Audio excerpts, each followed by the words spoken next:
K-Rock Cast, the podcast where music and perspectives collide. I'm Anne, a music lover who's the ultimate fan. And I'm Kelly, a professional musician. Join us as we dive into the world of the Rose and other Korean and Asian rock bands. Sometimes we'll agree, sometimes we'll wildly disagree, but what's guaranteed is a passionate, hilarious, and unfiltered conversation about the music that unites us and the bands that inspire us.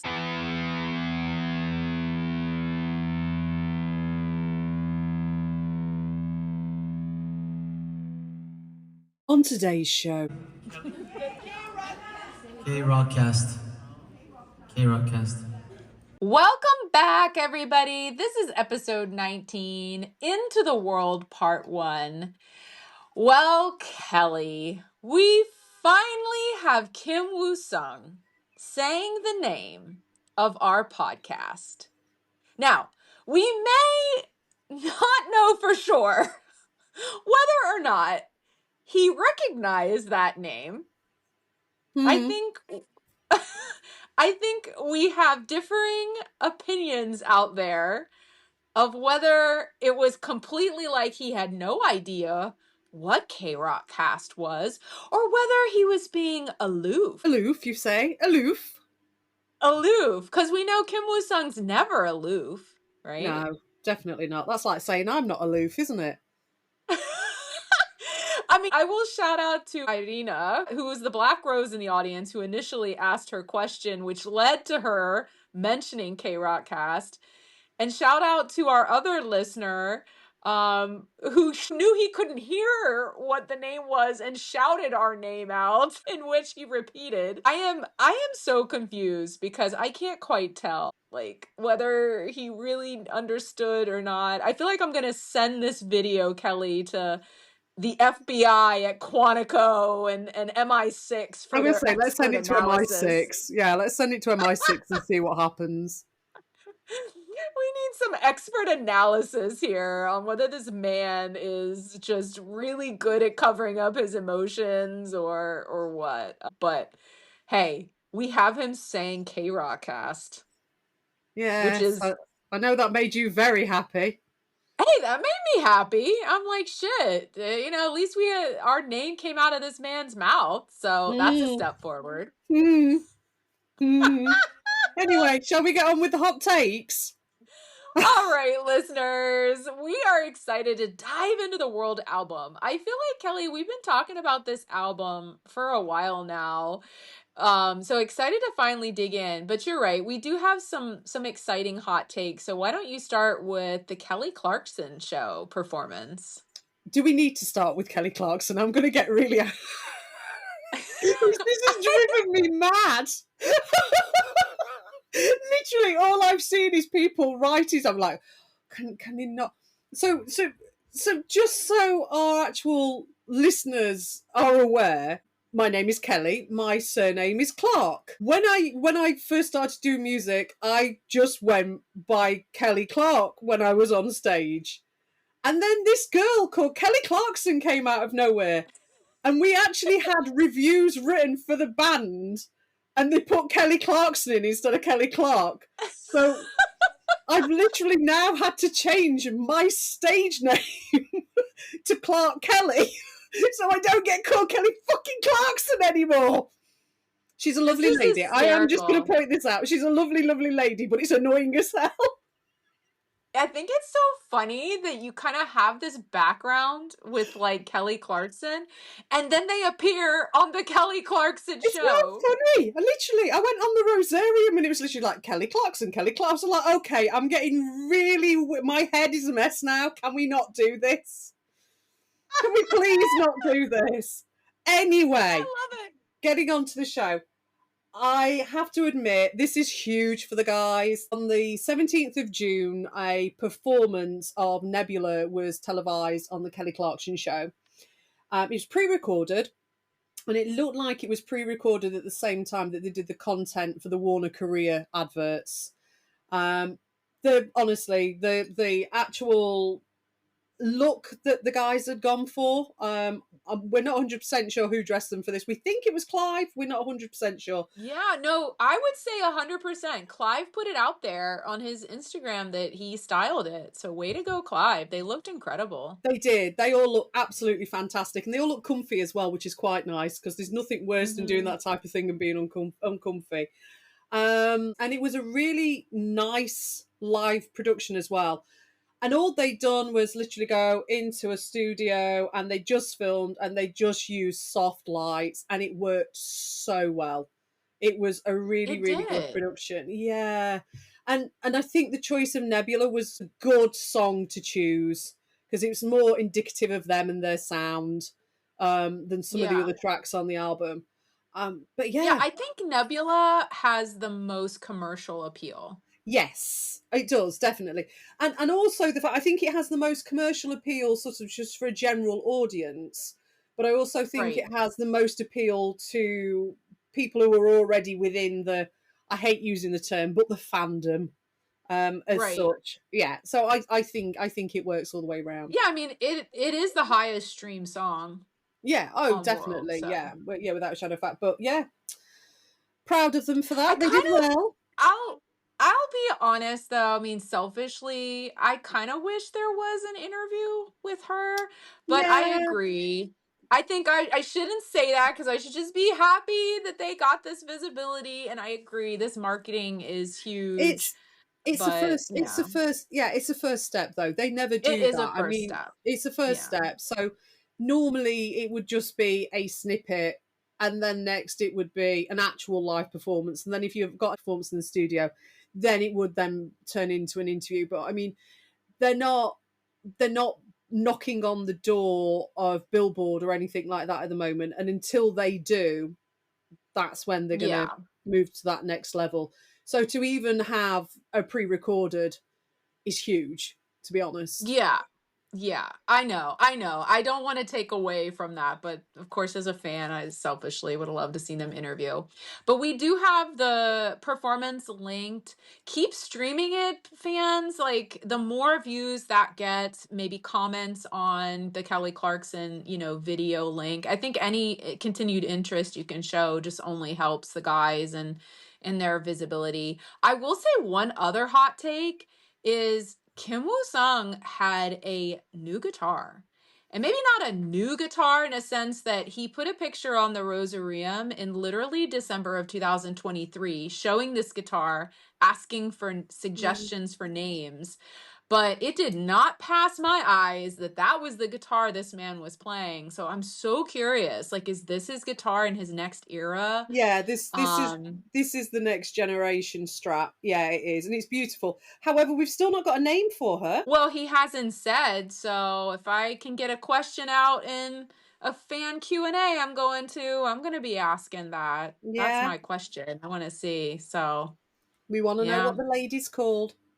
I know, I'm so curious. So the next kind of bit in the hot takes, we did this in the last episode, but these fan Q&As, they're really fun. And, thank you to fans that do record them and put videos up on YouTube. We're just going to highlight a few of the ones that have gone on since the last time we talked.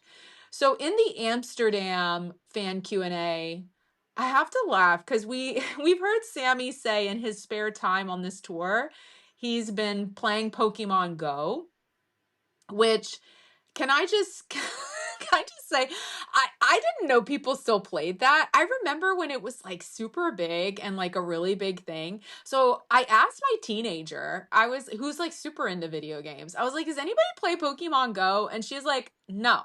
That's like so 2019. Anyway, he was very proud that he has a perfect IV guard chomp in Pokemon Go, which I didn't know, obviously, what any of those words that came out of his mouth meant, and I think nobody else in the audience did either. And Dojun was like, "Well, that's lovely." You know how Dojun always does that. "Wow, that's lovely, Sam. Moving on." But it means that Some he of us has, know what those words mean. well, I looked it up. It means he has perfect stats, which is a 15 in attack, defense, and stamina. Exactly. So obviously, he's very proud of that. He's very proud, obviously, very, very proud of that, and obviously has too much time on his hands. Yeah, yeah. I mean, the man doesn't go on social media, so he's got to fill that time with something. So, when he's not listening to K-Rock Cast and acting like he doesn't know we exist. That's But the one. moving on, in Paris, we found out that they request sour candy in their rider, and they got super snarky because they didn't get the one thing they requested in their rider. They didn't get the sour candy. So, Kelly, with your background, tell us some of the weirdest rider things that Some you of the know weirdest about. This is riders. I mean, fascinating. I've seen some amazing ones. So Deftones wanted tube socks. And it wasn't just the fact that they wanted socks. It was like they wanted like 20 lots of tube socks. And it was like... So can I ask this? You yeah. give them 20 tube socks, and do they take them with them? I'm assuming that's what they do. Bowling for Soup asked for a nacho hat full of salsa and a poodle. Now, the problem is, I have a poodle. and literally, the show manager walked around and went, Kelly, you have a poodle, don't you? I was like, I am not bringing my dog in for Bowling for Soup. I love the guys dearly, but that's not happening. We had one artist who will remain nameless because I thought this was the ultimate brat move. Oh. Who wouldn't go on stage until she had got fresh sashimi. Not just, I want sashimi, it had to be freshly done. And yeah, so she got a bit of a bad name with us lot. However, it also helped the fact that one of the chefs at our next door venue happened to be a sashimi chef. So he literally managed to just rustle up some shit on the spot.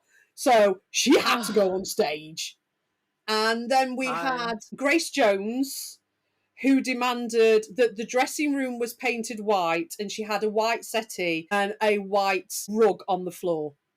God, these people. So, okay, Paris, whatever venue that was, the guys wanted fucking sour jellies. Come on. Bearing in mind, sometimes my job included collecting the rider. That would have been easy. I could have got that sorted in 3 seconds flat. You couldn't get these men some fucking sour. They could have had all the sour candy they needed. And then I thought this was an interesting kind of question. You and I talked about this, I think, back in several episodes of like why the guys picked these venues, because fans were initially very concerned about the size. Sammy just really reinforced kind of, again, like exactly what you and I said way back when, because we're always so in sync with the Rose, that it's all because of the tone of this album. Actually, he said their desire was 2,000 max.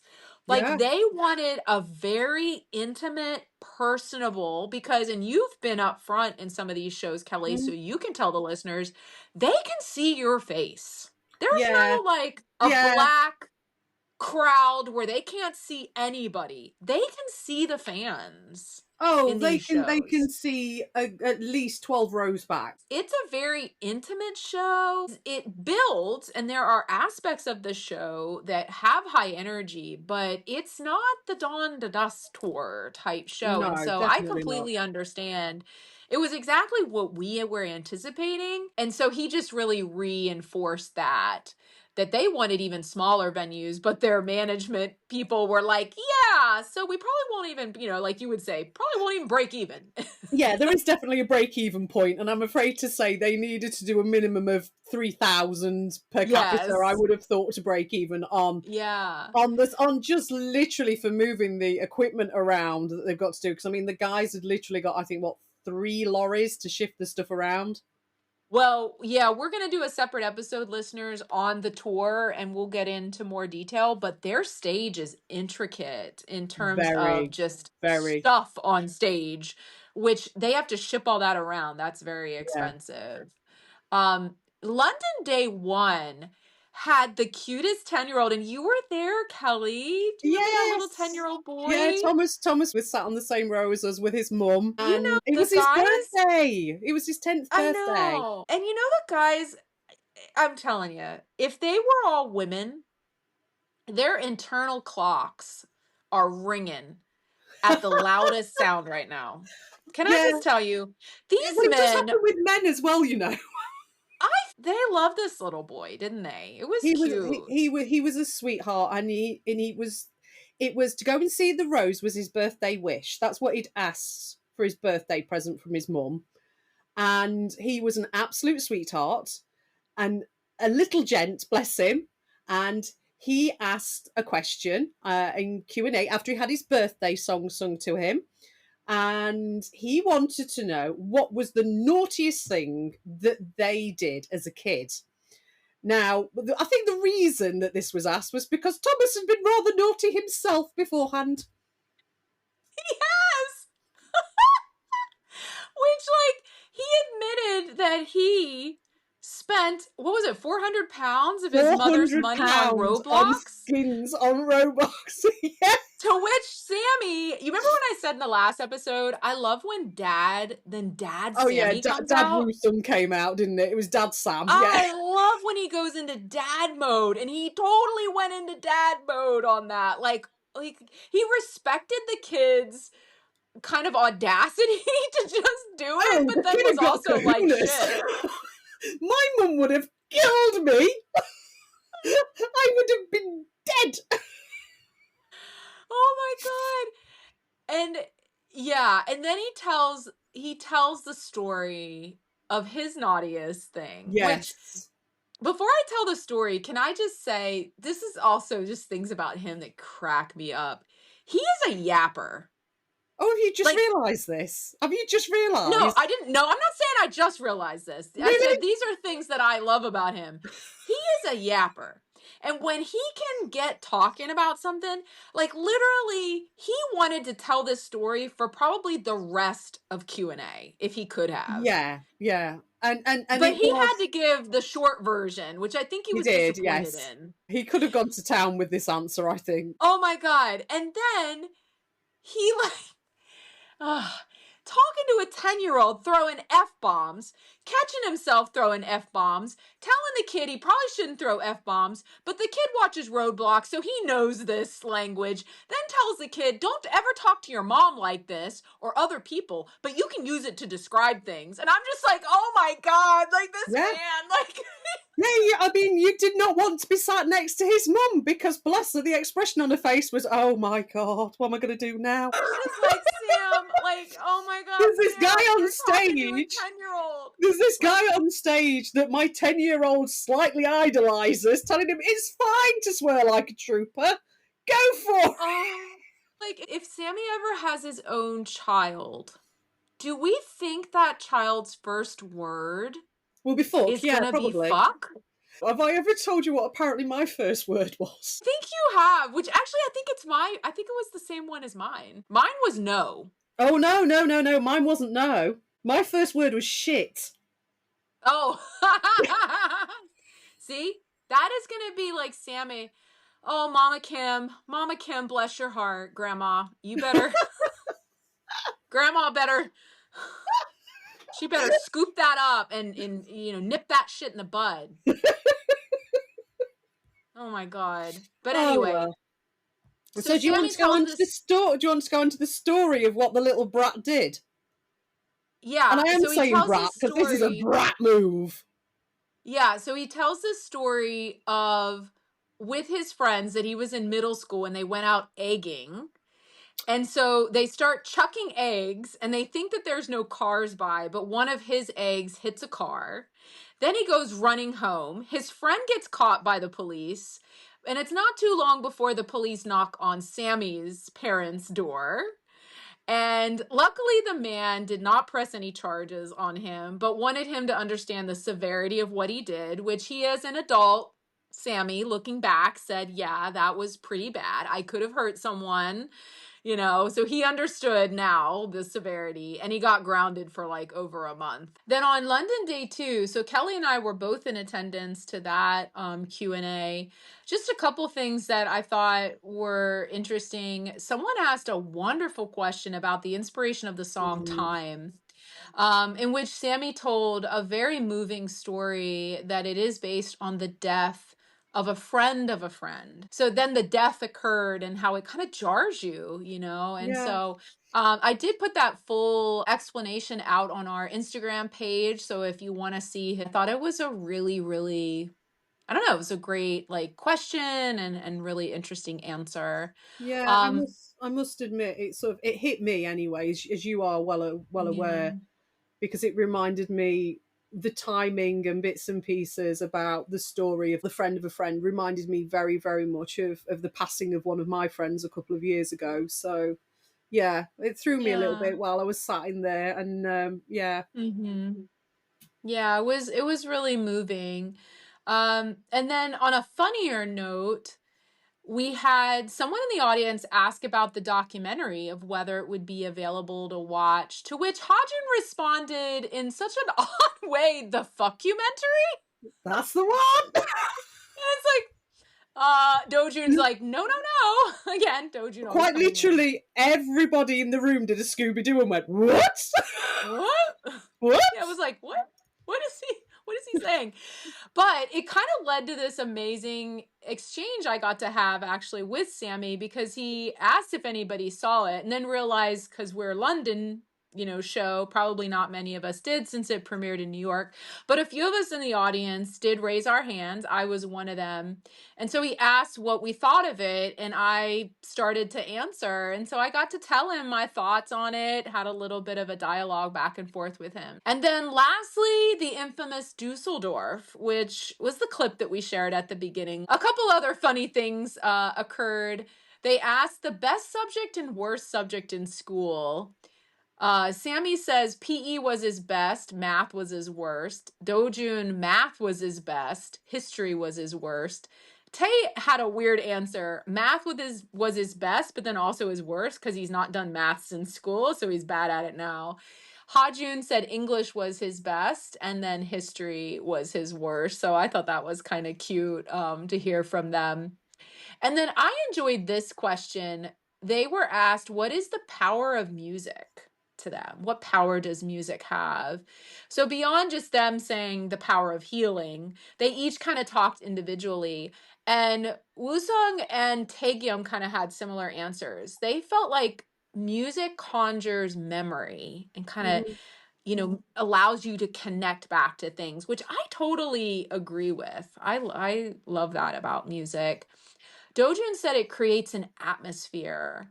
And then I think I really liked Hajun's was relationships. And he pointed out, he's like, all of you in this room, a lot of you Yeah, don't know each other, but you came together through music. I think of you and I that yeah, way, exactly. right? Like Yeah, we wouldn't have their met music. otherwise. Yeah, we would have never have met otherwise. And so I thought that was a really nice question and answer. And then the last one was hysterical. So it started off as asking if the other guys would do their own solo work. But then what it morphed into was the Rose asking the fans, if one of the guys did, what kind of solo music would you want to hear? And then people were yelling out the most random, like weird things that were hysterical. So Hajun people said jazz, and they were all like, jazz? Hip I hop? no, Like no, what? I kind of get no, but actually, as a drummer, if from like a drummer standpoint, jazz drumming is like that's what you do. If you're a competent drummer, you play jazz drums. But also hip hop drumming is like a major thing as well. So I if he guess was doing I that, but if taught he was singing, no. singing. That's what I think I saw it as, is the singing, not necessarily him drumming. Dojun was country rock and then ballad. Now ballad is totally on point. Like I can see him rocking some ballads. I've told you, I want to see him on the West End. Yes, I I want to see him on the know. West End. Oh my gosh, he'd be Yeah. amazing. He'd be amazing. And then the funniest to wrap us up was Taegyum, and the audience said in a K-pop girl group, which Obviously. was hysterical. All right, Kelly, let's wrap up our hot takes and now finally dive into the World Album. So why don't you give us our intro into the World Album in terms of some of the key information? So the World Album, as we know, was released on the 30th of May and it consists of 7 tracks. Now, Technically, this falls into EP category, but only just. Now, it's supposedly 7 tracks, but it's actually really 6. Because Zoom, the first track, is most definitely an intro track. So we're very much in the sort of territory of previous releases that they've done. So on Heal, they had this. They also had this on Jewel as well. So it's not moving away from what they were doing. There's a really, really interesting interview from Ear Milk, which was about WRLD, and I'll just read some of the highlights of it. But this is really interesting, and I think it sets the tone really well. So Woo Sung said, WRLD is about humanity. It reflects everything we're all experiencing right now. The chaos, the pain, the disconnection. There's wars, pollution, division, and through it all, so many people feel alone. With this album, we wanted to create a space that felt like a break from that, somewhere to breathe, to dream, to feel again. But it also deeply personal. We've gone through a lot in the past few years, traveling the world, changing as people, growing as a band. All of that is woven into this record. We didn't want to filter it. The joy, the uncertainty, the in-between months, they're all part of this story. It's messy sometimes, but so is life. Tegan was then asked, where do you see your music heading next? It's always changing. Each project brings new experiences, new emotions, new inspirations. A lot of songs on this album were born from moments we didn't see coming. Some were planned, some happened by accident. And that unpredictability is something that we embrace. We don't always know where we're going when we start. And honestly, I think that's a good thing. The only promise we can make is that we'll keep following what feels real for us. We'll keep making music that reflects where we are, what we feel, and what we believe in that moment. And I think WRLD very definitely sums up in that 2 Yeah. paragraphs. Yeah. I loved this. I think there's so much to dig into here, and we'll be able to dig into all of these things as we go in, like song by song. But Mm, I feel like you and I said this previously as well. We knew this album was going to be a combination of them and their perspective on what's happening in the world, but then yes. also the struggles we know that we knew that they were dealing with Hmm. through this time. And I think Woo-sung said it, like, and that they didn't want to filter it. And I think, like, today we're going to only talk through the first 3 tracks, so we'll get into Slowly in the second part, but Slowly's one of those to me that's like, that's heavy. Yeah. That's a heavy song. We'll talk about Nebula. I think there's a lot of aspects of Nebula. It's a heavy song. Mm. And they were obviously dealing with a lot of internal turmoil in addition to the external turmoil. And that I think Tay hit the nail on the head with, like, us saying we knew it was a quick pivot they made, Oh, very right? much Like so. like they weren't planning this album. No. This album just kind of happened, and I think they felt they needed to get this out, and this needed to be some form of transition for them in terms of maybe their next chapter, It in their music. feels, yeah, it feels in part to me very much like they've all gone into some form of counselling, and this is the counselling notes that have come out of it. That's how it feels. Yeah. And it needed to be taken off the chest, whether that is the external world, the internal world. And as we get into it, I think it's pretty obvious that it's a collaboration of the two, of Hmm. how the world is viewed, but how they're dealing with their internal stripes as well. But that's a beautiful thing, and I Hmm. think that's why we've ended up with such a solid composition as a body of work. And that's one thing I can say Hmm. about this album. As a body of work, it is fantastic. Don't get me wrong, I have problems with it in place. Come on, I'm bound to have some problems with it. This is me. Um, but it's something that I feel as a piece of art that's been placed out into the world. It's a declaration of them, of their vulnerability, and of who they are, and that to me says so much. and they Mm-hmm. should be really proud of what they've done. So we'll get on to the first track. So track one is Soon, which is picked up in reference from the actual Korean word, and it was chosen because it looks like a house. It looks like home, or what should be a home. And this runs very definitely, I think, through the entire EP. There is this reflection of wanting to belong somewhere. Mm-hmm. And track one harks back to where they were as an Mm-hmm. introduction to where they're going to. So I'll just give you a breakdown of the wheres and whys and everything else. So this was composed and arranged by The Rose, vocals Sammy and Dojun, acoustic guitar was Dojun, synthesizer was Dojun, sound design was Dojun. Guitars were recorded and edited by Dojun, the Windfall Studios, and the vocals were recorded and edited by Dojun at the Windfall Studios. It was mixed as well by Dojun at the Windfall Studios. However, it was mastered by Mike Marsh at the Exchange.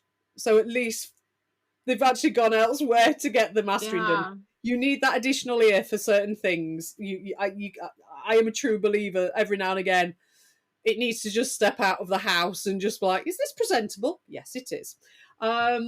So yeah, Yeah, I mean, so I just can't, listeners. You and I said, again, we said this already, that we knew they were doing everything on this album. But listeners, if you have not read the credits, and I think some people don't really ever no, look I at don't. that stuff in an album, we're going to certainly go song by song. But I will tell you now, listeners, the name we will say the most, it can maybe be the drinking game for these albums, is Park Dojun. Yeah, Park Dojun did everything on this album. And it just goes to show of when fans were complaining that they weren't engaging and that they were super quiet, just how busy they were with all of this and the level of work that yeah. they put into this album themselves. I mean, But I they think they did that. I think they did that because of how personal this album really is. And I I think that's part of going back home, right? Is it's bringing it yeah, back. it's a very personal album, but there's also the fact as well to turn it around in the time that they've done. They've had to do this themselves. I have theories about this as to why they've done it the way that they've done, and why they've changed trajectory and bits and pieces like that. But as time will unfold, we'll start to understand why this has happened. But this is one of the things that I've said all along. Dojun is the heart and the soul of this band. It would not exist without him. Yes, the guys are there. They make a unity. It's a unity of four. They all bring something to the table.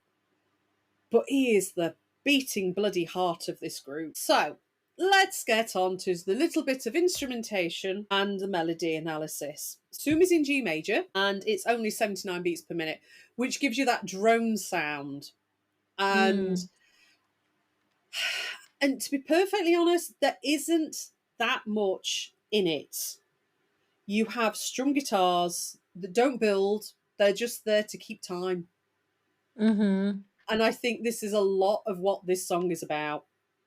A lot of it Mm-hmm. is literally about time, keeping pace, and being there and being on presence. Um, I mean, you've got the synths there that are sort of building and swelling, and then they drop away, and they build and swell and drop away. And there's some lovely pieces in this, and it works when you see it live. People, this works beautifully in a live setting. There's a reason Mm-hmm. this has been done, and it works to absolute perfection at that point. However, on an EP, it does drag a bit. And this is possibly one of my only sort of negatives of this actual track. It comes in at 2 minutes 44. And initially, when I first heard it, I thought, oh, it's about 16 bars too long. Part of me thinks it's 32 bars too long now. It's a strange one, but it's beautiful and it's haunting and it's a refrain. So maybe if Mhm. it was cut short, you wouldn't get that hauntingness Yeah. about. See, this is I love this about us because I completely disagree with you. And I think this is where like you're looking at it very much from like the musician's Mm, perspective, which I completely respect. From a fan's perspective, I love this song. This song, I play it on repeat. Like it is hauntingly beautiful. It has this calming effect for me. And even though it's so simplistic and it's so repetitive and the vocals, don't even have much deviation either, right? He's just saying the same thing over and over again. There's just something about it that for me, I've kind of heard some other fans say this. As the first track on the album, it level set for me. It was like, this is it. We're home. Like they're back. It was this like hug. It was like they hugged me to say, Black Roses, we're back and we're here. Like you oh thought we yeah. were gone, but we're here. And I love it. I know it's long for an intro, but I don't feel like it's too long and I don't feel like it's stagnant because to me I just like yeah, like it just enthralls me by the emotion, I think, like it evokes when I As I listen to said, it. I think it's haunting. It's beautiful in that aspect. And I love the simplicity of it. I love the mantra of it because it is a mantra. This is exactly what it Yeah. is. Um, Even the melody's a mantra. It doesn't go anywhere. It doesn't build anything. It just keeps going and Right. going and going. And it's very much like the chugging of a train, which comes later on in Ticket to Sky. Right. And it is Mhm. that sort of leveling of the playing field. And it's gone from the loudness of Jewel to we're calm, calm. Yeah. However, I don't need to be told for 2 minutes 44 to be calm. Yeah. And I really it's like just to me, it's just those few bars too long. yeah, I like the harmonies in the vocals that kind Oh, of come they're in at the beautiful. They're end. beautiful. I thought that was really a nice touch to kind of have Dojun's vocals that harmonize a little bit. Um, let's talk about then like what he says. So again, he just says over and over again, I'm running back to you. What do you think they mean? It, it's one of those things that could be taken on so many levels. I mean, it's Mhm. running back to a love, running back to a time, running back to a point, running back to the fan base. Mhm. But personally, I think it's them coming back to each other. Mm. That's what I Yeah, feel. back to themselves as a Back to band. themselves. I think that's what it is. I think Mhm. it's them coming back to each other. Um, Mm. eh, So Dojun shared in a Instagram live.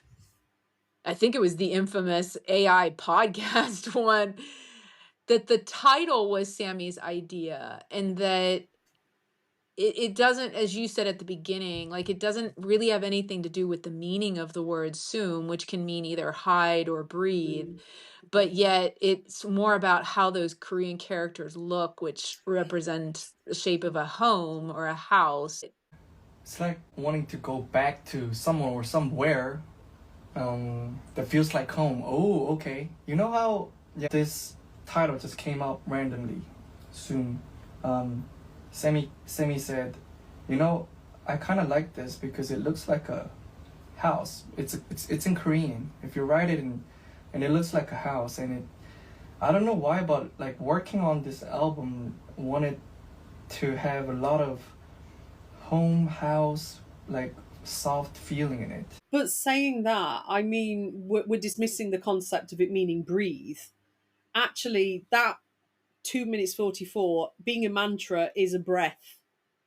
Yeah, that's If true. you want to look at it Mhm. that way, it is a Mhm. pregnant pause as such from what they were to what they are. It does make sense. Yeah, I feel like it's like running back home after losing their way. I Like think I it's kind of see it a little bit of like maybe they felt in some capacity they lost their way a little bit and mm, coming back to maybe what you said to each other as a yeah, band, to the music, yeah, coming back to the root of their sound. yeah, Which I think we surmised that in some of our very early podcast yes, episodes that we knew they were going home to write this album. They wrote it in Busan, which is Dojun's hometown, but yeah, also the place of their first trip as a band that was mhm, very meaningful to them. They still talk about it in the photosynthesis episodes to this day, what that trip to Busan early in their career meant to them as a band. And so yeah, I feel like it's them running back after maybe losing their way. Yeah. Um but yeah, I love this one. I think a lot of fans oh, don't get me like it as wrong. well. Don't assume me saying it's too long is me saying I don't like it. I think it's beautiful, and it's a beautiful refrain, and I enjoy it when it's on. I think it was purposely created for its place live. That was the Yeah. envisioning of what it was for. I don't necessarily think. I don't think. I know you're listening to it repeat on at the moment, but I don't think in 5 years' time you're going to be listening to it on repeat. I don't know. Yeah, I but don't you're know. weird. I don't know. This You're one just stuck weird. with me. You're weird. Bloody weird This woman. one and Nebula, like they just like something about them just connected to my soul. All right, that was soon. Well, see, as I said, listeners, this world album's deep, and that was the intro song.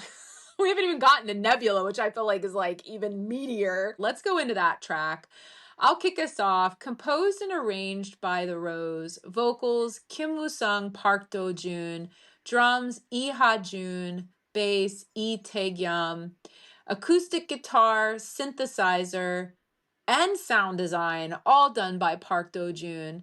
He did have the drum and bass recorded by someone else, E Chang Sun at Prelude Studio, and then he did the editing for the drum and bass, as well as he recorded the guitar and edited and recorded the vocals and edited them.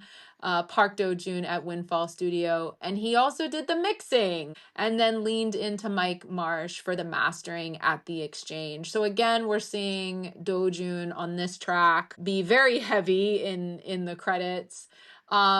Why don't you give us your breakdown of the instrumentation, melody, and analysis? Yeah, so before I do that though, one of the reasons that the drum and bass would have been recorded elsewhere is you need a soundproof room to record drums well. Mm.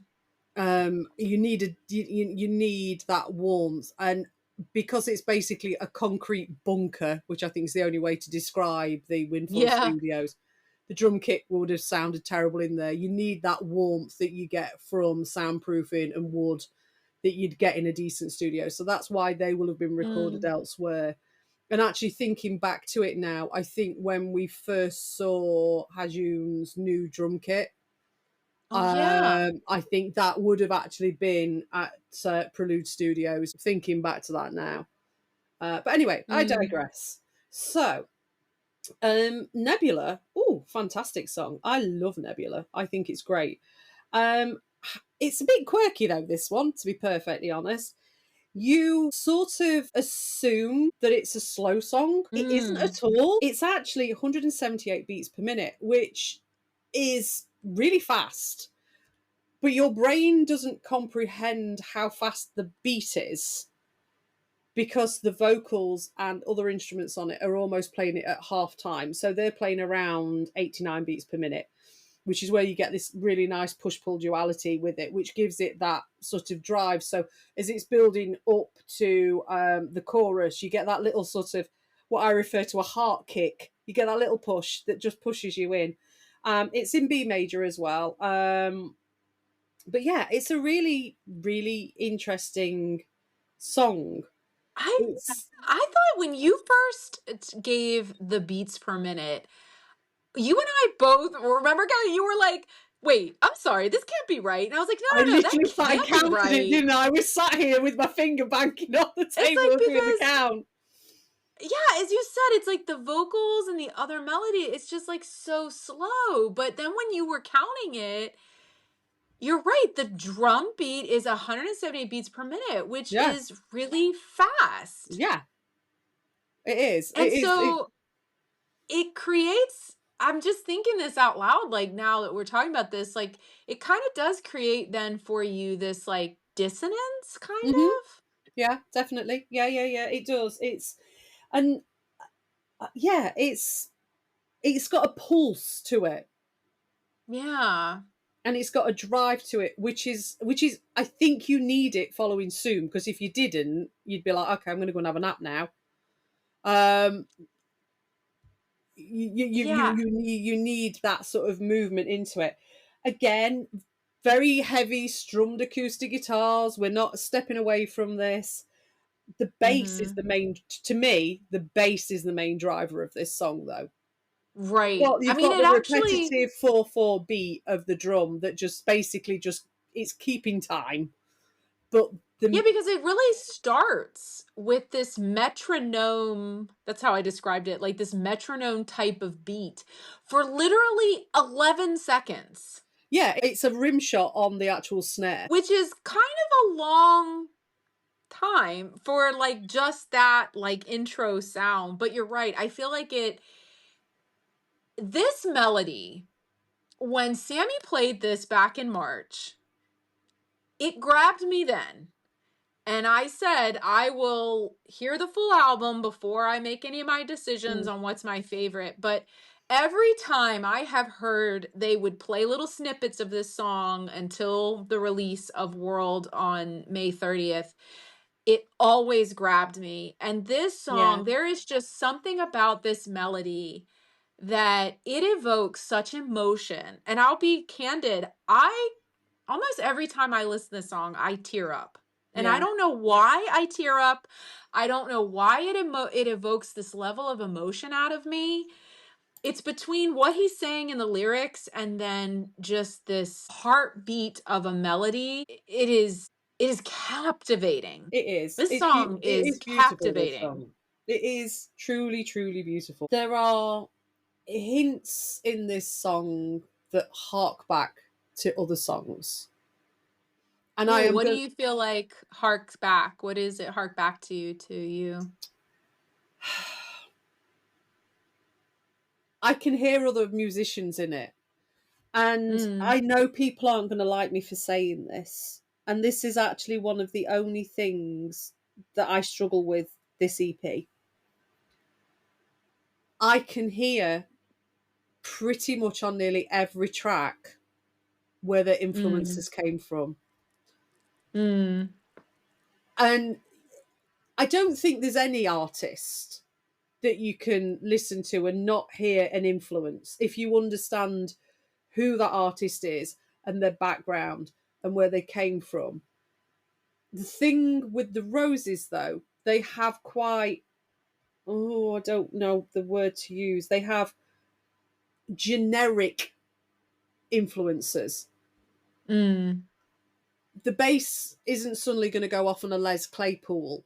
We're not suddenly going to get Chamberlain drums or anything like that. We're not suddenly going to move into another territory with these sounds. It reminds me, it's a Britpop song, it's a Brit rock song. mm-hmm. We're in Coldplay territory, we're in Keen territory, we're in the same place. I hear U2 in this. I hear U2 a lot. Mhm. Um, and there's nothing wrong with that.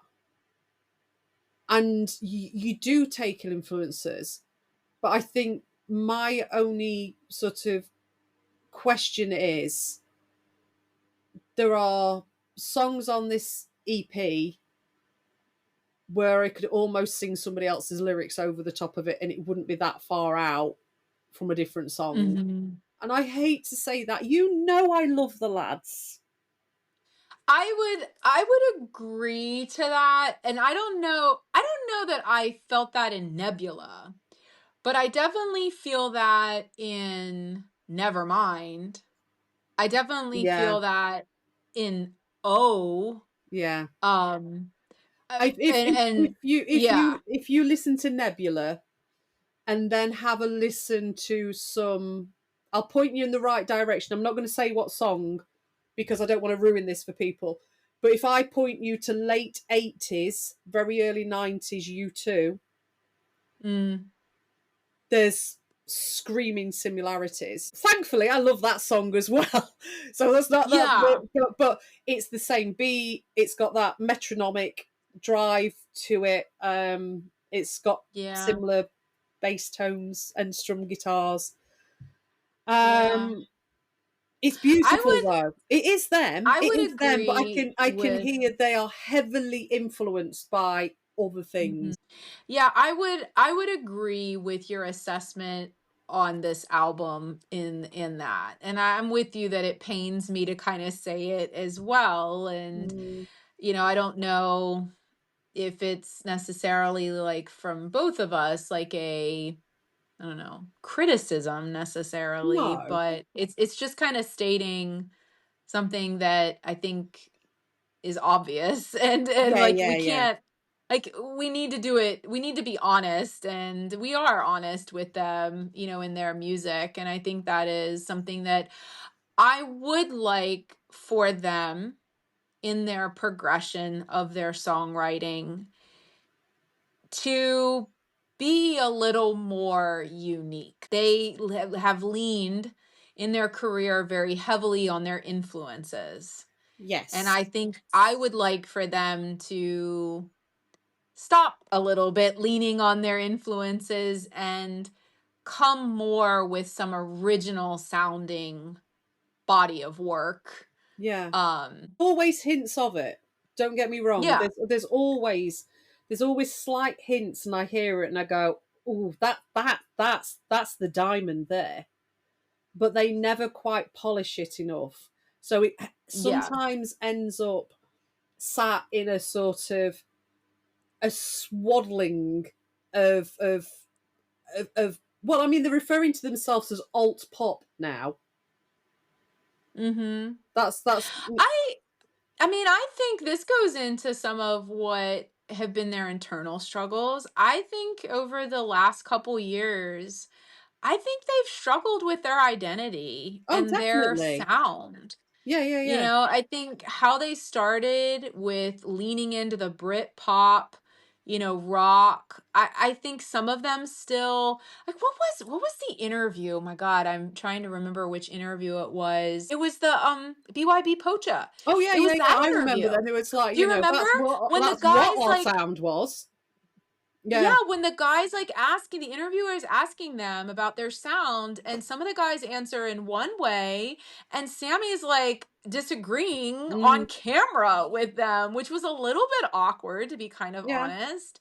And then the guys felt they had to defend why they said, Mm, the Brit pop. And so I think they have. I think they've been struggling with their identity as a band. What is yeah. their sound? Where are they going? Well, back to this melody.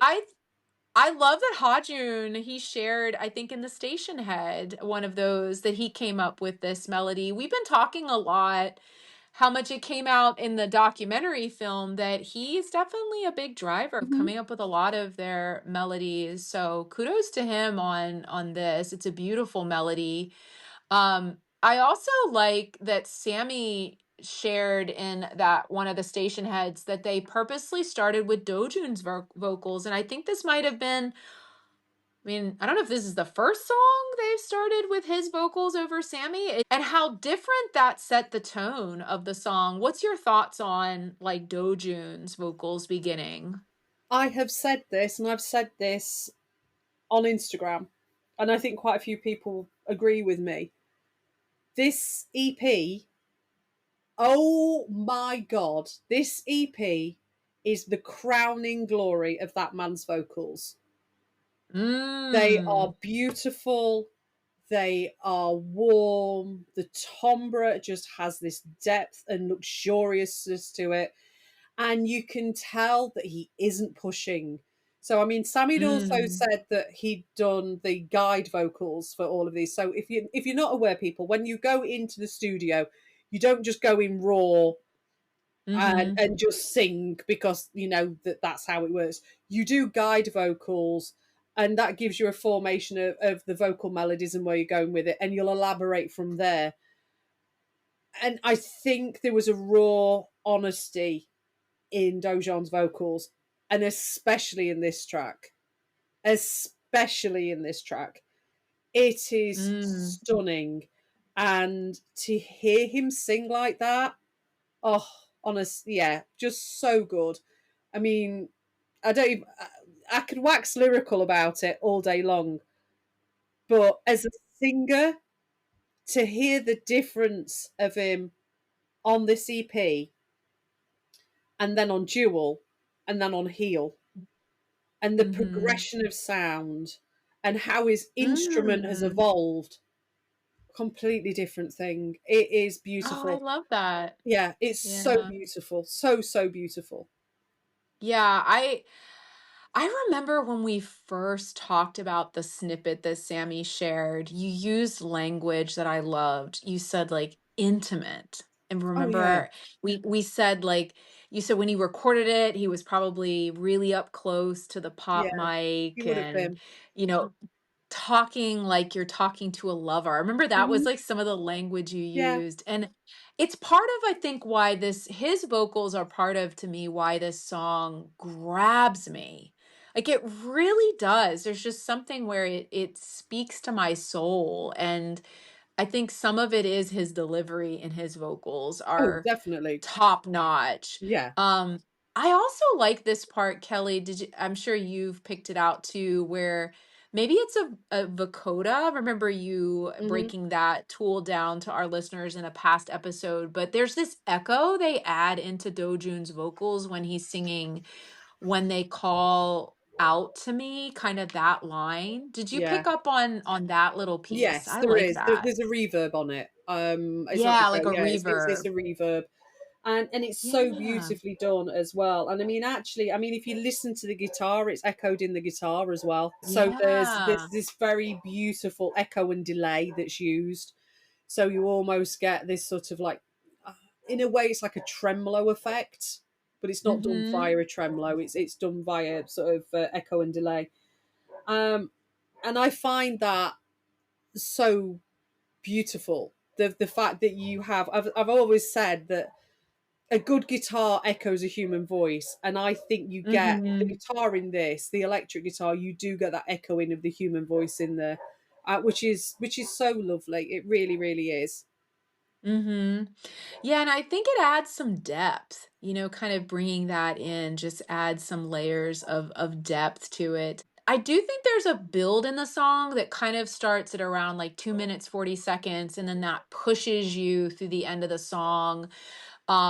I like that the melody drops and we kind of have this echo on Sammy's vocals and then it ends with that singular drum beat like the song started. And it made me think of I Don't Know You, Yeah, Kelly, when we did yeah, that breakdown and we talked about how that song has this bookend, yeah, start and finish in the same way. I yeah. liked that. But it's more of a pulse beat. I've put it down in my notes as a Mhm. pulse. Mm. And I think again that goes back to the heartbeat, and that's Yeah. what it is, because I think Nebula is the heartbeat of this EP.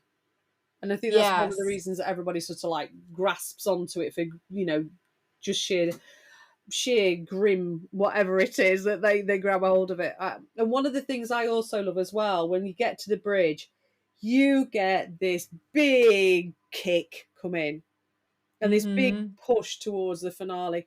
And I don't necessarily think that we've had that recently from a lot of their things. So to Mhm. have that back again is Mhm. really, really nice. And I like listening to that. Definitely. Yeah, I love that. All right, let's go into the lyrics, Kelly. The lyrics Mm. are extremely powerful. Now, I noticed that there aren't many lyrics to this song, No. but again, I think you always say a lot of times, right? Simplicity is best sometimes. Yeah. And while there might not be a lot of lyrics, like I think the lyrics are very deep and very powerful. Now, Sammy has shared in the station head that this was based on a very complex dream he had.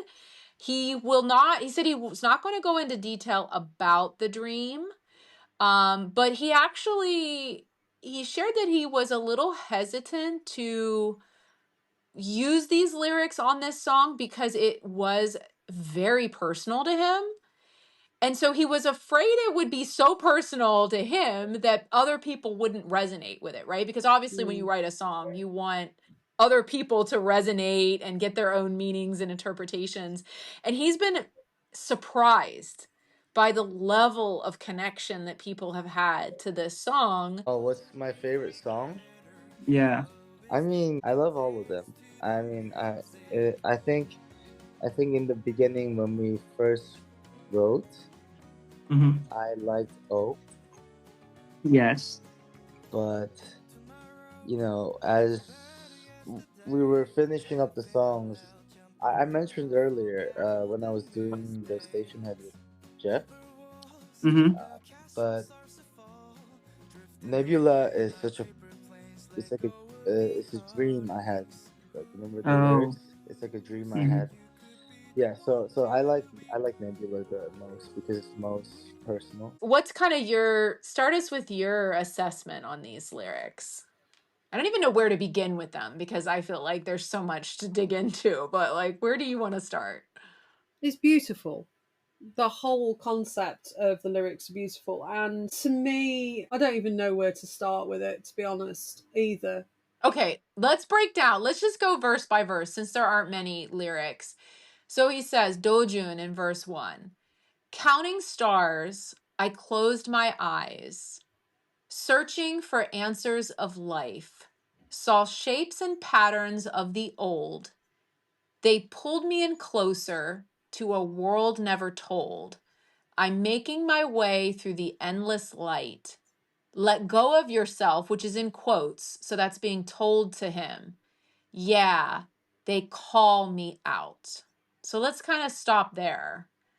What do you see in your mind, like when you hear that?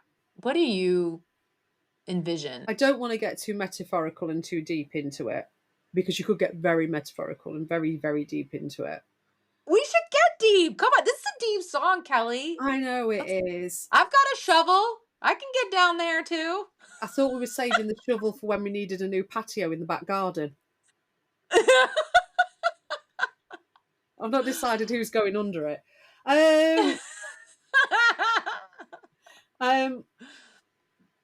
To me, this smacks of somebody in the depths of despair. Yes, I completely agree with you. This is somebody who is struggling with their own self-worth, their own identity, their own place in existence, which is why I think you're counting stars and searching for answers for life. I think there is a desperate question here about the passing of somebody. There is a call to holding on to memories. Yeah, because then he says, kind of, and then the chorus is, but I'm holding on to pieces of my soul, to the things I love, to the years I love. I think this is why this song gets me and I don't know, I'm getting emotional. I don't even know why I'm getting emotional talking about this now. This song is like, I imagine a person who wants to end it all. Yes, it is. It is. And maybe I get emotional because if this is a song he wrote from a dream he had, I just get like upset of thinking of him back to this place again where I think he was in a previous time of his life. And it kills my heart thinking of him in this place. And I think he's going to talk about it in Slowly. as well when we get to that song. But like, this is almost like the point between life and death when you want to go.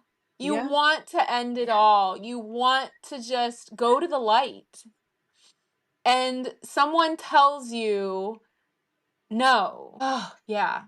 This song, it hits me. It Do you know? does. Do you know what it? Do you know what it Yeah. honestly smacks of to me? Um, this is somebody at the pits of despair, and when you are at the pits of despair, you have very vivid dreams. You either have one thing or the other. You feel nothing, or you feel Mm. everything, and Mm. there is such a slim line between the two. And the angel and the demon sit on your shoulder, and they argue. Mm. And you have one saying, "You're fine, carry on. It's just a blip in the map. You'll get there. Mm-hmm. Just keep carrying on. Plod on. You can do this." And then you have the devil going, "Just close your eyes. You don't need to Mm-hmm. cope anymore. Just give up." And to me, and this is going to sound Yeah. silly,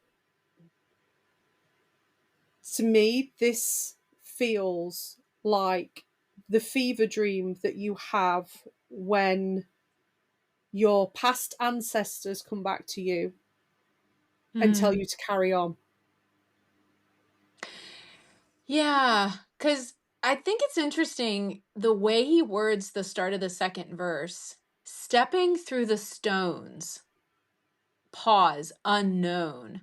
I'm floating up, but I'm alone. Knocking till the truth unfolds. I'm drifting below where all the stars intertwine. The shadow I cast won't step aside. I'm begging to stay as they turn me down. Because I'm holding on to pieces of my soul. And then he repeats that again. When I heard that stepping through stones, Kelly, I mean, personally, I was immediately taken to the Outlander series, which I don't know, we think Sammy watches Outlander, but it's like that to me, I feel like in, I don't know, Celtic, Oh, are we in my side of the lore. world? Are we coming to Right, the your side of the Celts? world, My right? side of the Like the world. time traveling, the going, this is to me him going to like the past, or going to this other realm of kind of um him floating up, right? Do, Like it's that out of body kind of experience. so for me, I have a few friends who practice what many would believe to be alternative religions, so the old religions, and there are lots of standing stones still around in the UK. We have standing stones near me, and they are very ethereal places, and they were places that we understand currently to be where you commune with the dead. To me, it's that sort of pleading to be allowed to escape to this other realm because you've had enough, but being Mm-hmm. told, directly told, that there isn't your time. You have a Right. purpose. You have a divine purpose. You are here for a fucking reason. Right.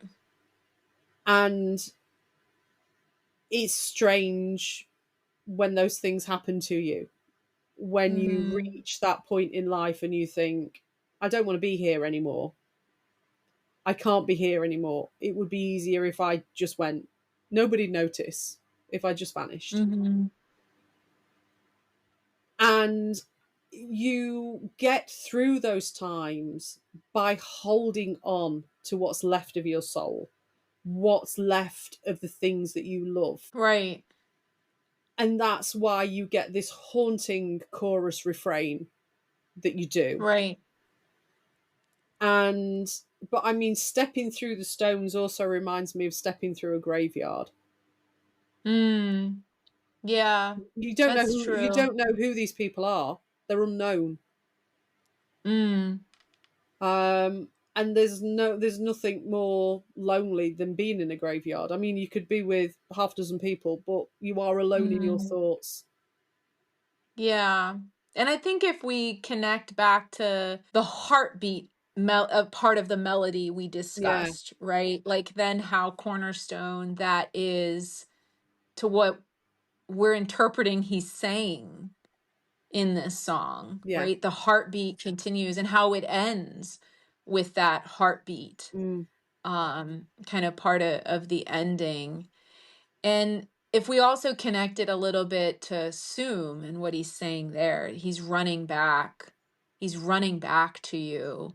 We said running back to the who the guys were, or reforming that bond with those other three men, running back to the music, right? He loves the Rose.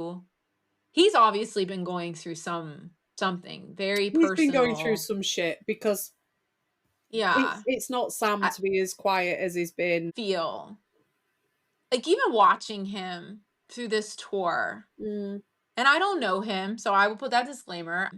He feels like he is guarded, and he's back to a state he used to be in his past, where he put up all the walls. He looks like he puts on a really good face. Yeah, it just really kills my heart. Like I just, I hope that whatever he's going through, I hope he does seek the strength from the Rose and from his music and from his loved ones around him, and But do you know, kind of figures out his way. But you know something, Can?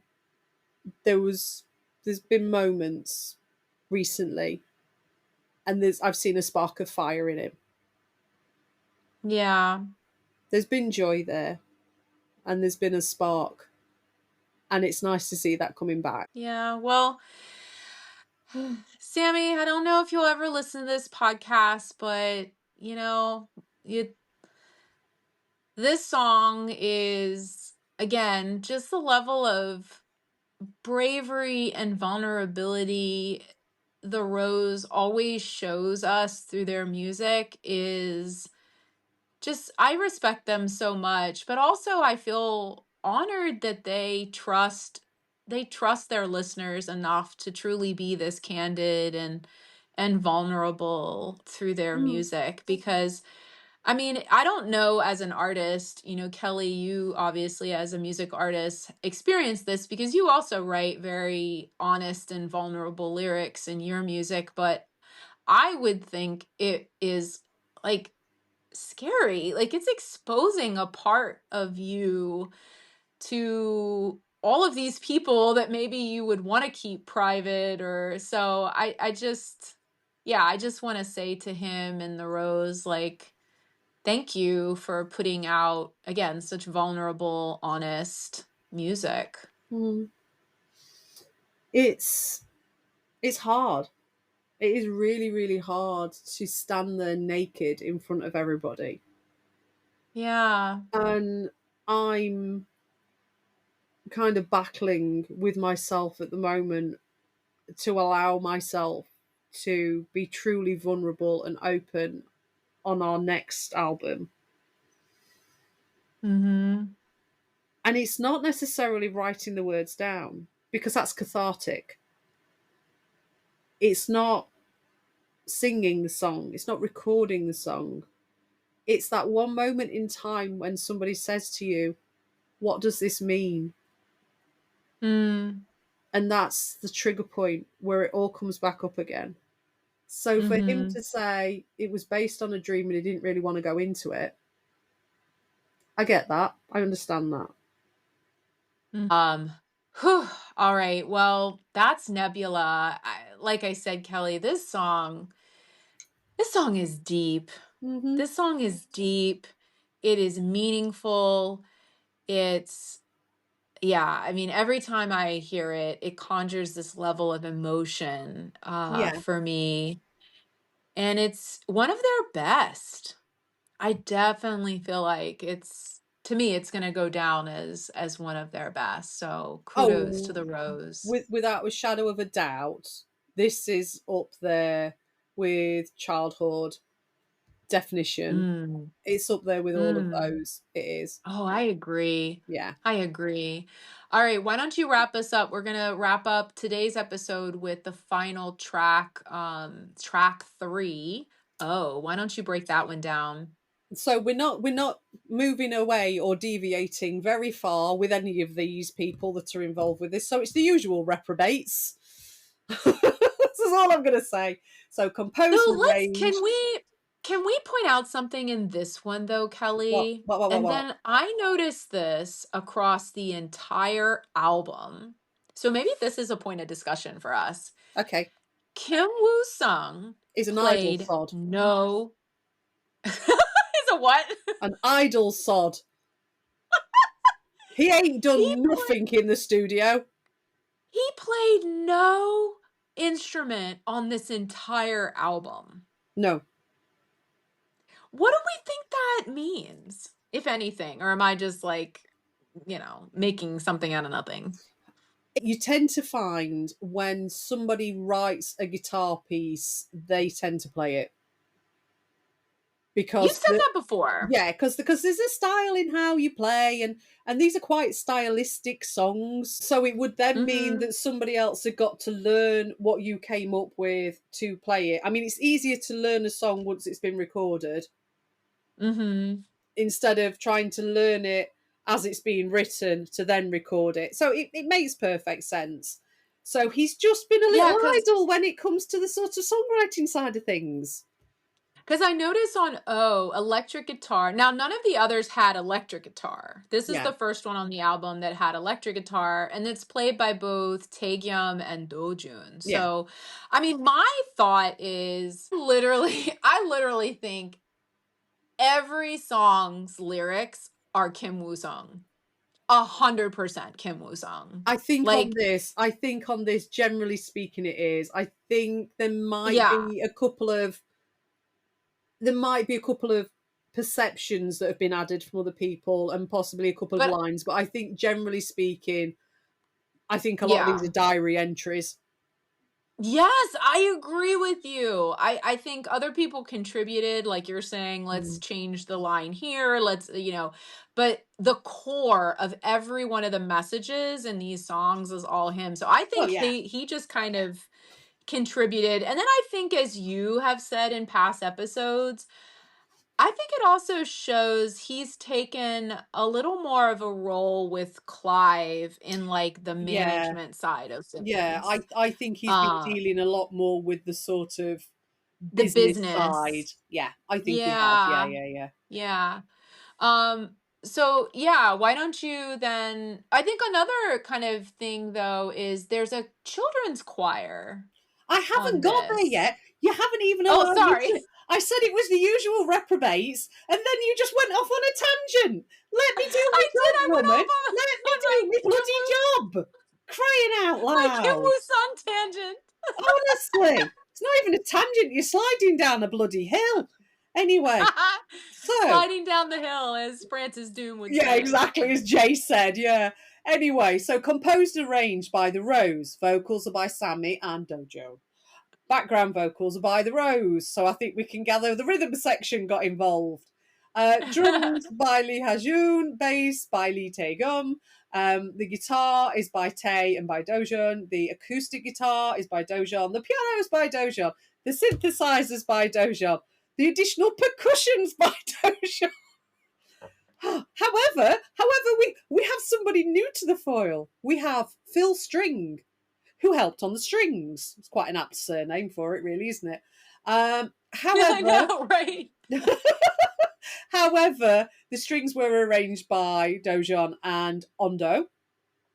Then they have the Brillante Children's Choir, and they perform the gorgeous chorus towards the end. And they were recorded by Lee Chae-sun at the Prelude studio. So obviously, if you've got a bunch of kids in there, you want them to be in a proper studio, not in Windfall to record that. That wouldn't really work, to be perfectly honest. Yeah, I love that they included this. This is so unique for them. So we've got sound design, again, done by Dojun, and there's a lot of sound design in this. So sound design is is how shall I put it? It's how the instruments are moved around the room like furniture is moved around the room when you're interior decorating. Ooh. I think that's a nice way of Okay. describing it. So it gives you that world of, it's the full sort of composition. But yeah, it's like moving furniture around to get it where you're comfy. So the drum and bass was recorded by Mung Jung Hwang at Tone Studio. Strings were recorded by Shin Dong Young at Infinity Studios. Drum and bass edited by Dojon. The guitar recorded and edited by Dojon. The vocals recorded and edited by Dojon. There's a theme here. There's a theme, folks. All at the Windfall Studio. It was mixed, though, this one, by Michael Freeman. So they have got somebody else involved with it. And this is possibly why it's been kind of idealized a little bit as the lead track of the album. And again, it's been mastered by Mike Marsh at The Exchange. I mean, listeners, this is why we keep saying over and over and over again, and you said it at the beginning, Dojun is such the heart and the foundation. Look at what this man brings. And we wonder why he this looked as though group. he needed some sleep. And why he answered his guilty pleasure lately is sleeping. Like this poor man. He's had none. He's had none, bless him. Anyway, so let's get on to just like the general instrumentation and melody analysis. So this is in E minor, one of my favourite keys, and it's 76 beats per minute. So we're in a nice soft territory here. This has this beautiful piano in it, and I'm going to have to say it. This is so heavily influenced by the Beatles, it isn't even funny. Yeah. It's not even funny. That's not even funny. There's like 5 or 6 songs I can tell you that bit's from that bit, that bit's from that bit, and that bit's from that bit. Yeah. But that I don't have a problem with that. I love the Beatles.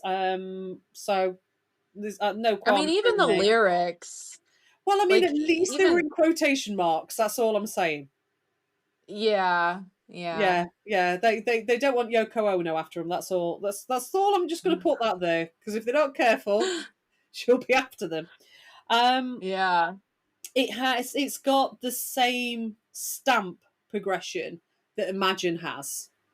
Mm-hmm. So it's got that same structure and sound and build and just gentle drive that has.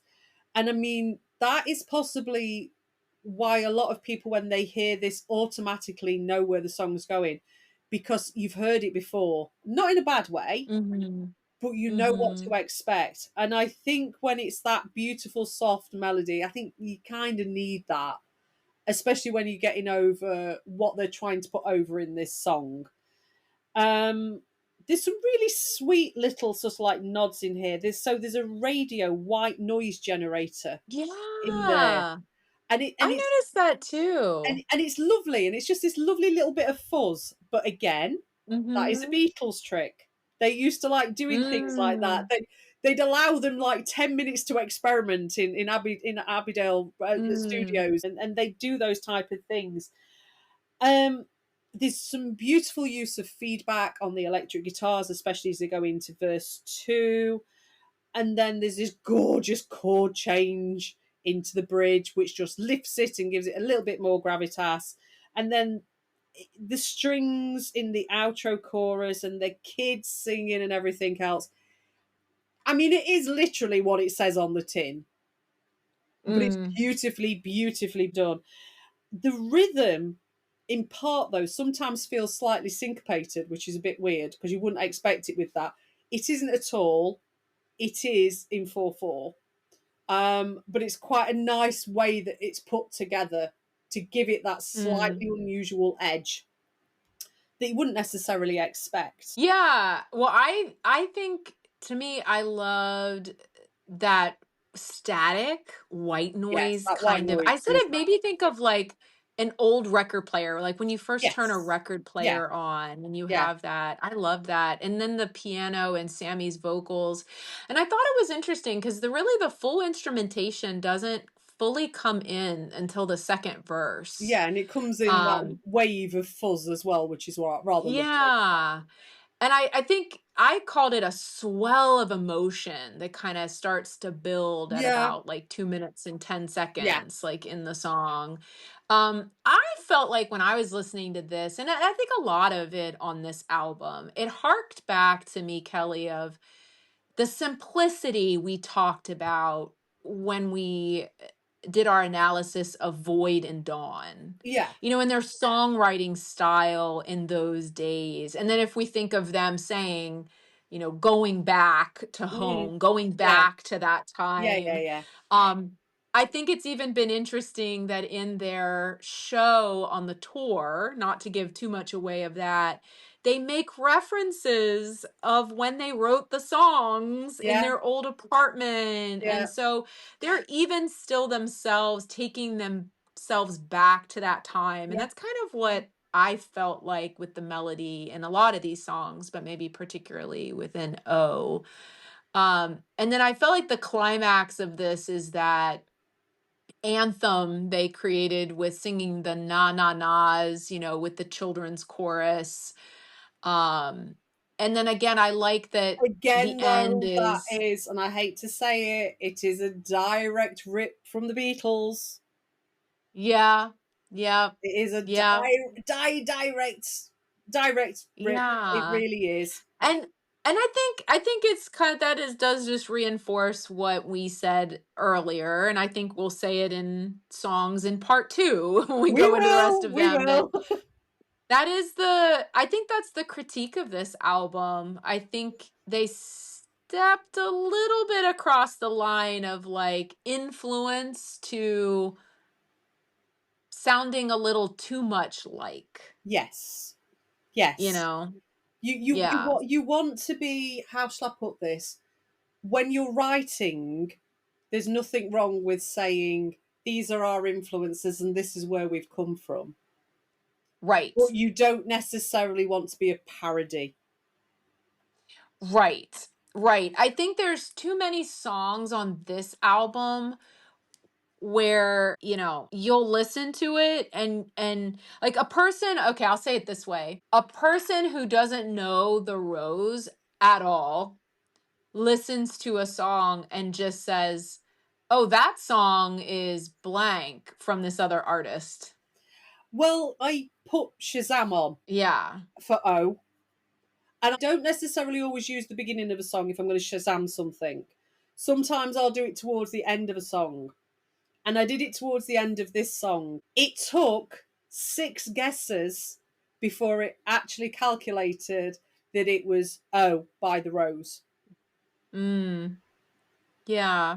However, if they're going for a feel of familiarity, they've done it. Right. Because you're leaning into your nostalgia of these Beatles songs. Exactly. So maybe it's purposeful for them. Oh, I think it probably is to a certain extent. You just have to be very careful when you do these things because there are copyright laws. You do. Yeah, you do.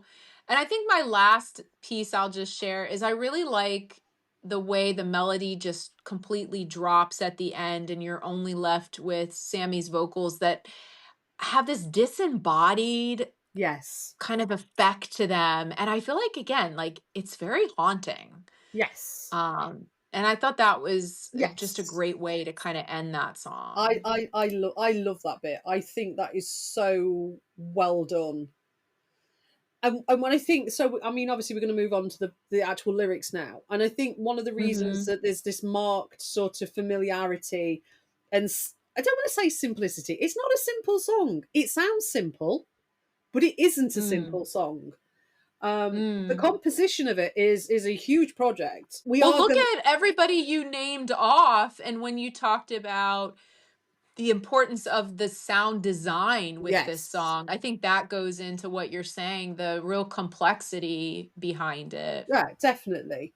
So But when you get into the lyrics are talking about complex, deep, heartfelt, questioning Yeah. things. I mean, they're all Yeah. beautiful. And Sam, I'm just going to say this now. This is beautifully written. Beautifully written as a piece of prose. It's gorgeous. Yeah. And it's so well done. And to be able to write what is in theory a protest song, because this is what it is. I'm going to go back, as we Yes. discussed previously, it harks back to some of the old protest songs from the 60s and 70s, and people like Frank Turner and people like those. It's telling Yeah. a story of worries and concerns, but putting it across in such a beautiful, poetic way. Yes. This to me, we've said this so many times when it comes to his lyric writing and how he writes lyrics and the different ways that he approaches. This one feels very much like he wrote it like a poem, like a Yes. body of Yeah, definitely. prose, Yeah. right? I mean, the imagery he creates.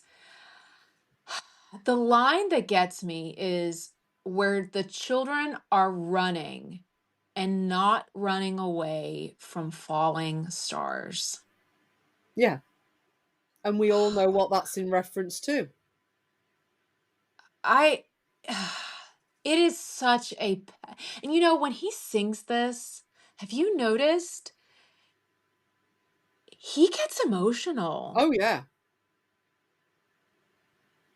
He gets really emotional when he sings a song live. Yeah. This one like yeah. Yeah. There is Wow. nothing. I mean, at the core, this is a song about we are standing together in humanity, observing what could be a very catastrophic end. Yeah. And as adults, we need to do something to protect children. Yeah. And it's as simple as that. You turn on the news, and all you hear is death, doom, and destruction, and families being Mm, torn apart, and children losing everything. And if they're not losing everything, they're being mm, lost themselves. That's no childhood. yeah. That's no childhood. And Yeah. and honestly, this is a song that has such resonance about the fact that we should be standing up and protecting the innocent. Mhm. And it might be cliche to stick a children's choir at the end of it to prove a point. But if that's what you've got to do to prove a damn point, good on them for doing it. Yeah. I think there's to your point, there's probably aspects that people would criticize or very cliche about this song, but I think you said it in a previous episode. There's also a reason why we lean into those things over and over Yeah. again because they connect to people's Mm, emotions, yeah. right? And so yeah, I don't fault them for that at all. I think the political aspect of this song is really something that I'm proud of them for standing up. You know, I think for me personally in the United States and dealing with what I'm dealing with my country right now, the line that resonates with me is until the day the king resigns, let kingdoms fall for dreams to rise.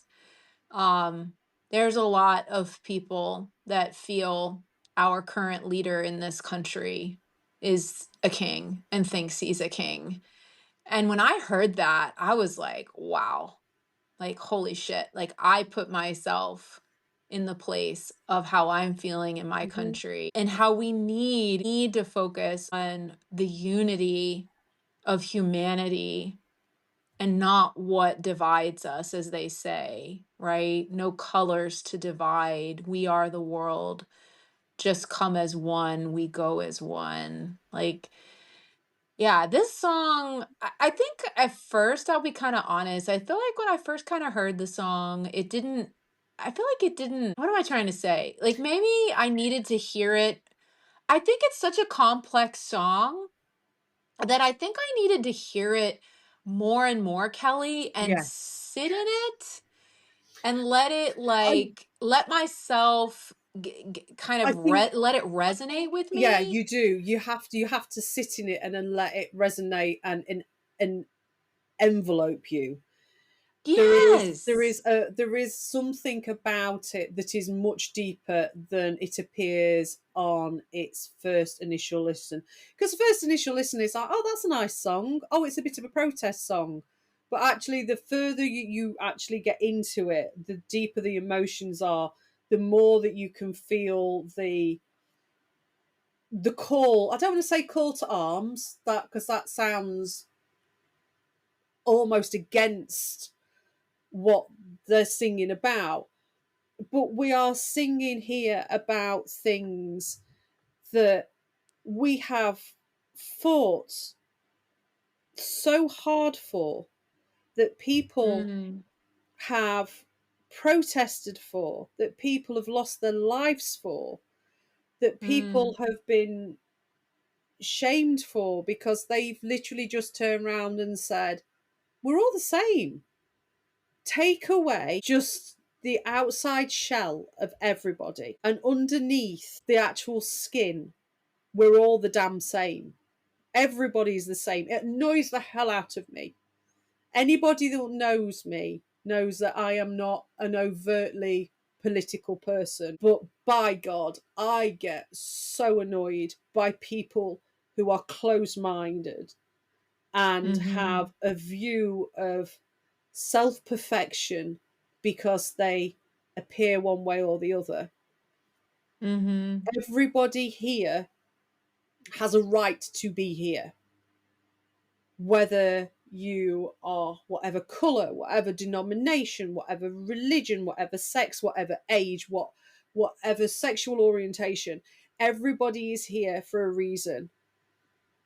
We are all created equally. And it's as simple as mhm, that. And to me, this is what this song is saying. This is a song that is saying that the echelon of hierarchy and mhm, stupidity and bigotry and just general evilness that is in the world at the moment, and yes, it's in your country, but it's in countless other countries as well, and it has been happening. I mean, there are wars that have been raging now for 20, 30 years that we don't even bother discussing anymore, but these mhm, countries are still at war.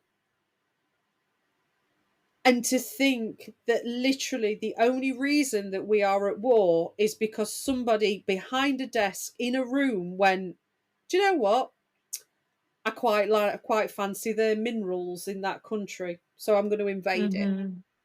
Or whatever the hell Yeah. else it is, whatever stupid goddamn ideology that they have enforced and indoctrinated into Mhm, other people, and then the innocents are literally destroyed. We're destroying a mhm. future because of stupid, and I'm going to say it, stupid men, generally speaking. Yeah. And I don't believe with the fall of patriarchy. I have very definite feminist leanings, but I believe in equality for all. That is my stance in life. But when you have these screaming kings, as we shall call them, and I come from a country with a king. Mhm. Yeah, I can't. It's a beautiful song and it's beautifully written and the lyrics are fantastic.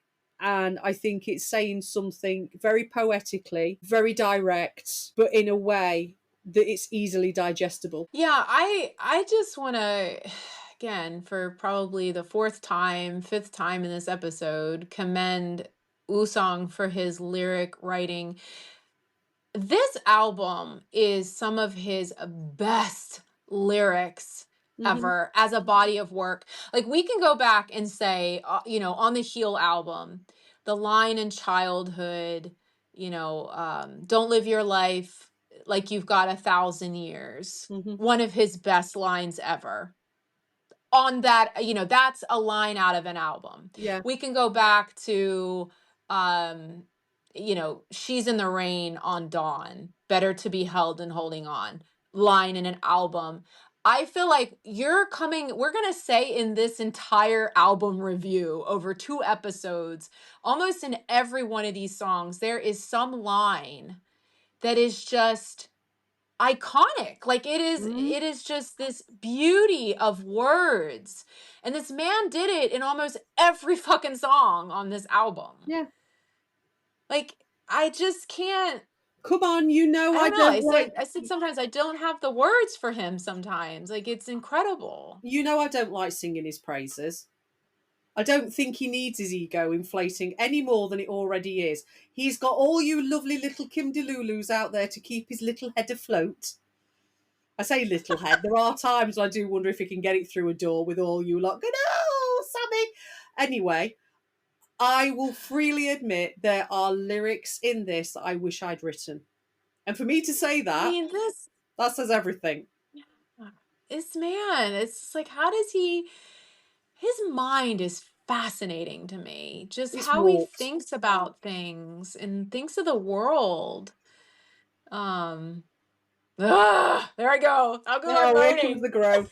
I think we need to move on from this because you're there already. All right, listeners, that was part 1 of Into the World. That was deep and heavy. I'm sure part 2 is going to be just as rich in terms of our discussions. Let's switch gears. I feel like it's been so heavy, Kelly. I need to laugh a little bit. We have not been laughing enough.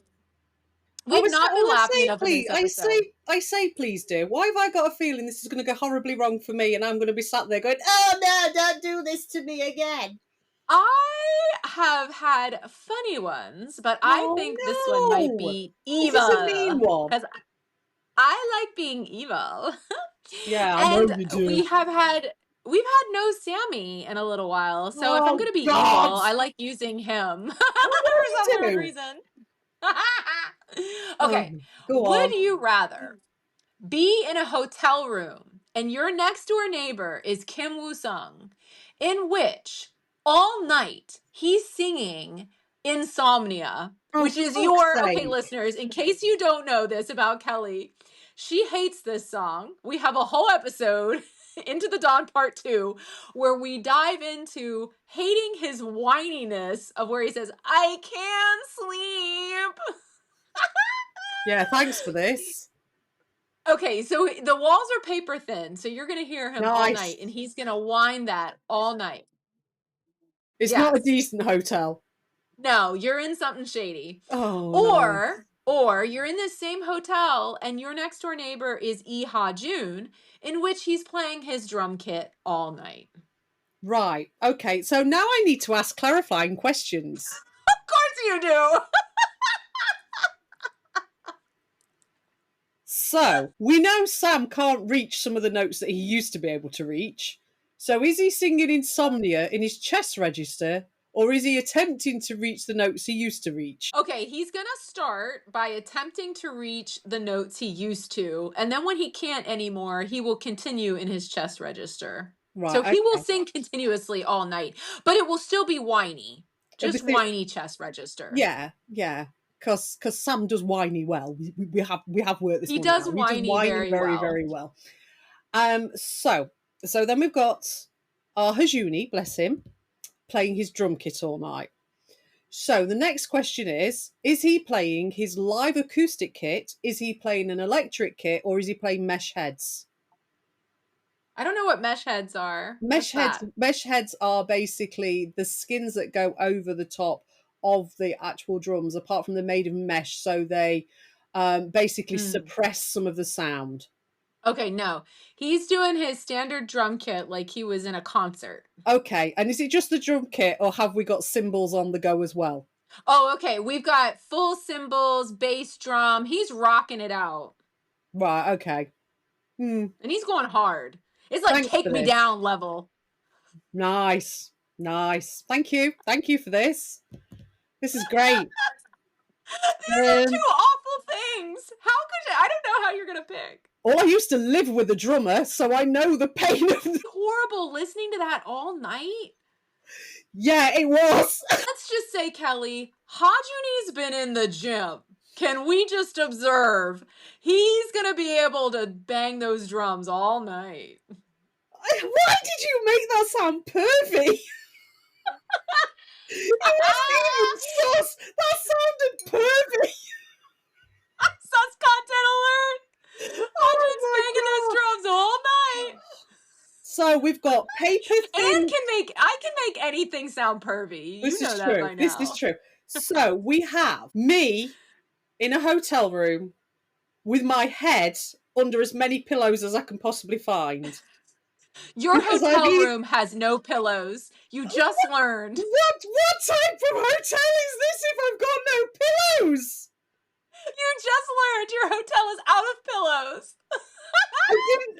How can? What hotel is? I'm just gonna go sleep in the park. It'd be easier. Yes. This is how bad the hotel is in which you're staying. You have no pillows. Can I sleep in the shower and turn the shower on? No, the water doesn't work either. What is this? Have we gone back to medieval times? I told you I was evil. I was evil in What this is one. this? What is this woman? Next, you're going to tell me there's no kettle, so I can't have a cup of Yorkshire tea. You have to microwave your tea. No, don't make me microwave the tea. I'd rather do without. Oh my god. Oh Right, my okay. gosh. I'm asking you first. Which one would you rather suffer? Oh my god. These both sound like hell. Cold. Don't they sound horrible? Yes. I don't know which is worse. Sammy's awful whining all night? All night? Or Hajun banging his drums? Like, I think, you know what? I think I literally, didn't I say in that episode that I was like, I hate the sound of his voice? Didn't I say that in that You episode? did. In You the did talk? say you hated Where the it's sound like- of his voice on that song. How could those words ever come out of my mouth about Kim Woo-sung? But I am I am might- obviously a very, very, very bad person to be around. I'm a terrible influence. look at what you're doing to me, saying I can't stand the sound of Kim Woo-sung's voice. What is wrong with me? But could I really listen to him sing that song in the whiniest voice ever all night? I don't know. I might pick drums. Oh, you're picking drums. I might pick drums. Right? Right? Like, I can't sleep. I can't sleep. I can't, like, seriously? Could you hear that all night on repeat? I mean, to be perfectly honest, both would have the same effect of getting you out of a Waco siege.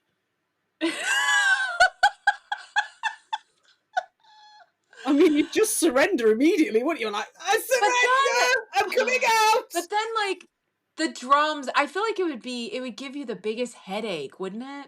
Hearing those drums all night. I can truly attest that when you listen to the same beat over and over again on an acoustic kit, it can give you one hell of a headache. So you're going with the drums then, are you? Oh my god, now I'm teetering, because what if no, maybe I don't want a headache. Maybe Sammy's gonna be awful, but it won't give me a headache. At least saying that, if it's a drum kit playing, you've got the rhythm, so at least you could sort of groove to the rhythm. I'd just be dancing all night to the drums and just to try to like.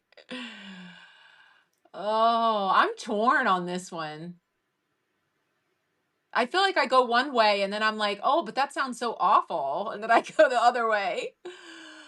I can't sleep. So my other clarifying question is violence allowed? I think we should be allowed to go over to their room and bang that door down and right, force okay, them to stop. okay, right, okay. I'm gonna give mine. So I am going to say I can't cope with the drums. As somebody that's lived with it, I can't cope with the drums. So I'll go with Sammy singing because I know his voice won't last that long. Actually, yeah. At some point, his voice will give out. And also, I could just do my terrible scales. I could literally, I could do my 4.5 octaves and I can run up and down all night long. I feel like I'm with you. I think I'm going to go Wusong Next to Me. Or not Next to Me, excuse me. Sorry. Oh, hello. Is this a sus content one that I wasn't aware of? No wonder your husband asks questions. What is that, like Freudian slip or whatever? It's like, okay, yeah, that's next what we're door calling to it. me. We're calling it a Freudian slip, are we, my darling? Of course that's what we're calling it. Next door to me is what I meant to say. Obviously, yes. I think I'm gonna go with him next door because I think you're right. Like, I feel like at this point, I'll just if you can't beat him, join him. Yeah. And so I'll just sing with him in my annoying I can't sleep. And probably annoy the hell out of him until he stops and wants to come over and, you know, force me to stop. So yeah, I don't know that I could do the drums the more I think about it. No, I can't. I love, and the worst thing is, I love drums. I absolutely love drums, but not all night long. Not all, but all night long. No, definitely not all night long. All right. Well, how did we end up back with this song Insomnia, Kelly? I don't know how we're back here again, but here we are. I think I did something wrong in a former life. That's all I'm saying. And they sang it in a recent sound check. Don't even bloody mention it. I had to sit through that one. That was so funny. I think that sound check, didn't they play Insomnia and California? He did. He played California. And we were joking. Somebody was joking. Was it our friend Sue Ann? Shout out to Sue Ann. I think she was joking. She was like, "Boy, this was like Anne's like nightmare." I know. As soon as California came on, I was like, "Woo!" I'm like, this is like my worst. This would have been my worst sound check experience. Like, no, I sat through that one. Favorite songs. I think I zoned out when Insomnia was on. Oh my God, so funny. All right, listeners, tell us what you would pick. You're in a hotel room, the walls are paper thin, you have no pillows to cover your head. You either have Wusong next to you singing Insomnia in his whiniest voice ever, or Hajun banging his drums all night. So who are you? What's your lesser of two evils? Who are you going to deal with? Join us next time. As we said, we are going to continue our deep dive and really rich discussion in the remainder of the WRLD album. Please rate our podcast. Leave us comments about this episode. We'd love to hear your analysis of these songs. I think, again, some of these songs are really deep. We'd love to hear what you think of them, what the meanings are behind them. We'd love to hear your feedback. Follow us on social media, Instagram, TikTok, and X. We are at KRock_cast across the board. Click here to subscribe. Listeners, we're super excited to announce we've just added YouTube. Yay! So we are going to be slowly uploading all of our content onto our YouTube channel. We're excited for that. Again, we're YouTube at KRock_cast. Email us at krock.cast@gmail.com and check out our website, www.krockcast.com. See you in the next episode. Bye-bye. Bye.